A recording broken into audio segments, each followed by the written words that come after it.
All right, shalom, shalom. First and foremost, I want to give all the praise, honor, and glory to Yahweh, Bahashem Yahweh Shai, Bahashem Chakwadash. Double honors to the elders and apostles of Great Millstone, who rule well and teach well, being great examples to us younger brothers. Peace and blessings to all for elect. Lord willing, we be a part of that number. I'm the brother Quadar from the GMS brand Chicago, coming back with another video. This video is going to be entitled David and Jonathan Were Not Lovers. Okay. This is a response. David and Jonathan were not lovers. The Elder Apostle Hard made a video this morning, or, this afternoon, 9 hours ago. This morning. Basically going into how David and Jonathan were not lovers. I just want to make a response to it, because it's obvious that they weren't lovers, and the Most High is not the author of confusion. Okay, if he punished David for committing adultery and numbering the people, it'll be so fucking obvious that he would put him to death if he was to do something like that. That's just madness that Christianity spews out. That ain't some Greek boy. Hey, that ain't our Israelite custom, man. We don't push that. You get put to death over that, man. That's a sin unto death. Okay, this ain't none of that Greek friend boy, all that shit, man. That's some Edomite shit, man. These dudes be lovers with their friends and shit, man. On some sodomite shit. Let's grab this 1 Samuel 18. I'll start at verse 1, man. Salaki. What's up here? 1 Samuel 18 and verse 1. It says, "And it came to pass, when he made an end of speaking unto Saul, that the soul of Jonathan was knit with the soul of David, and Jonathan loved him as his own self." So let's grab that word for knit. Let's grab a word for knit. Okay. Let's read an AMP. Let's read it in an AMP before I grab a word for knit.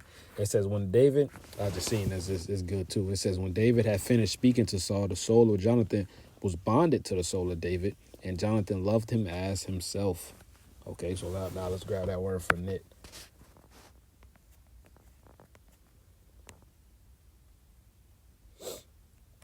All right, goes to the Hebrew word quashar. Okay, it says to bind, tie, bind together, league together. Okay, it says to bind. Okay, let's see, to physically or mentally in love, league, to knit. All right, now let's grab that word for knit.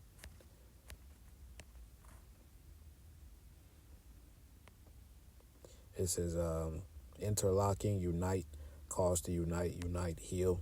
All right, so that's basically the point. It mentions nothing about homosexuality. That shit is off. All right. Jonathan and David had a very close friendship. Okay, they was like when people twist their index finger and their middle finger together. That emoji. All right, they were close, man. They was tightly knit. That they was boys, man. You meet that one person, and you meet that one brother, and then y'all just click right away. Because y'all always knew each other, man. Y'all spirit is knit unto each other. That's a friend that you share more things with. Because you don't share everything with everybody. Okay. So let's read verse 2. It says, and Saul took him that day and would let him go no more home to his father's house. And Jonathan and David made a covenant because he loved him as his own soul. And Jonathan stripped himself of the robe that was upon him and gave it to David, and his garment, even to his sword, and to his bow, and to his girdle. All right, so Jonathan gave him his clothes. All right. It says his garment, his sword, and his bow. And his girdle, man. So he gave him his stuff. Christianity love to say he stripped himself in front of him. The scriptures don't say that. Okay. The scriptures don't fucking say that, man. Okay, and we're going to grab precepts to back that up. Okay, let me see if they have anything in the AMP.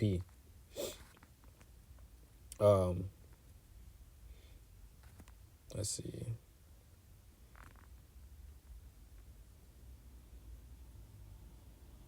Let's read verse 2. Saul took David that day and did not let him return to his father's house. Then Jonathan made a covenant with David because he loved him as himself.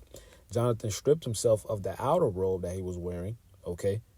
Because they had an outer robe garment, and then they had clothes underneath as well.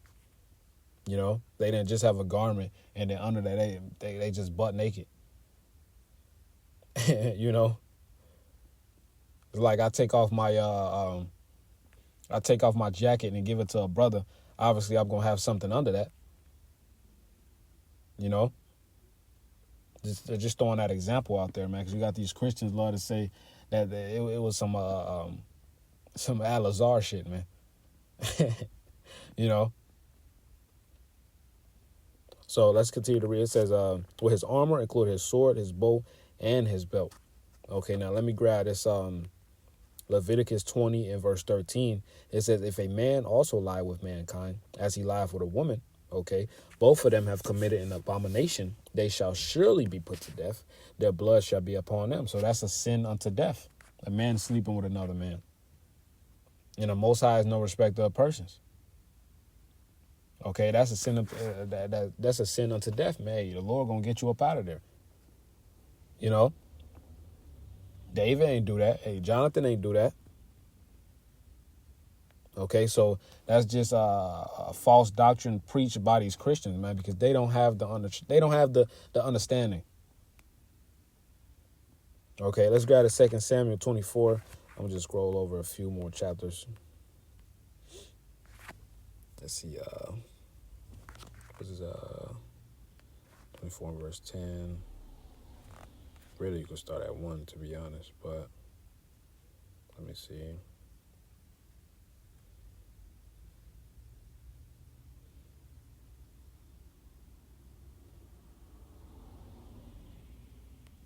Let me see. It might be Salakia. It might be 2 Samuel 24 and verse 10. Yep, there you go. Here you go. Yep. It's 2 Samuel 24, and I'm going to start at 1. I'm going to skip on down. As a matter of fact, I might read the whole thing. It says, and again, 2 Samuel 24 and verse 1, and again the anger of the Lord was kindled against Israel, and he moved David against them to say, go number Israel and Judah. For the king said to Joab, the captain of the host, which was with him, go now through all the tribes of Israel, from Dan even to Beersheba, and number ye the people, that I may know the number of the people. And Joab said unto the king, now the Lord thy God add unto the people how many soever they be, an 100-fold, that the eyes of my Lord the king may see it. Why doeth my Lord the king delight in this thing? You know, Joab knew that wasn't right, you know. Verse 4, notwithstanding the king's word prevailed against Joab and against the captains of the host, and Joab and the captain of the host went out from the presence of the king to number the people of Israel. So we can skip down. Let me see, verse 9. It says, and Joab gave up the sum of the number of the people unto the king, and there were in Israel 800,000 valiant men that drew the sword, and the men of Judah were 500,000. All right, men. All right, he still didn't give him the full what's that word? Full population of Israel. You know, he just counted the men of war. Okay. So let's continue to read. It says, verse 10, and David's heart smote him. Okay. After that, he had numbered the people, and David said unto the Lord, I have sinned greatly in that I have done, and now I beseech thee, or I mean, I beg thee, O Lord, take away the iniquity of thy servant, for I have done very foolishly. You know, so he was guilty. You know, he was sad. You know, he's like, damn, I fucked up. So let's read verse 11. For when David was up in the morning, the word of the Lord came unto the prophet Gad, David's seer, saying, go and say unto David, thus saith the Lord, I offer thee 3 things. Choose thee one of them, that I may do it unto thee. So the Lord was giving him his punishments, gave him his options, you know. You know how a parent does his child, give him an option, you know. So verse 13, so Gad came to David and told him and said unto him, shall 7 years of famine come unto thee in thy land? Or wilt thou flee 3 months before thine enemies while they pursue thee?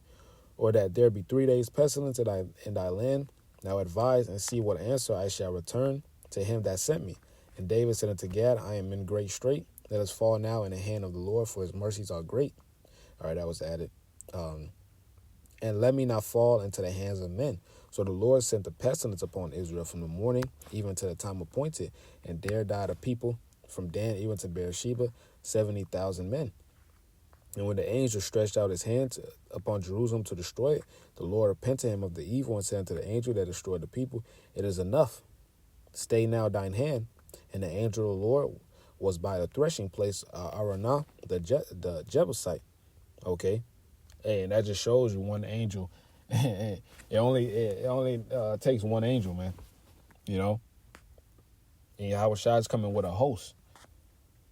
Okay, but the whole point is, all right, the Lord gave him an option of what he wanted, and he punished him for numbering the people. Okay?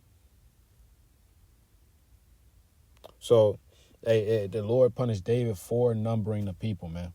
So if he was on some sodomite shit, the Lord put him to death. Okay?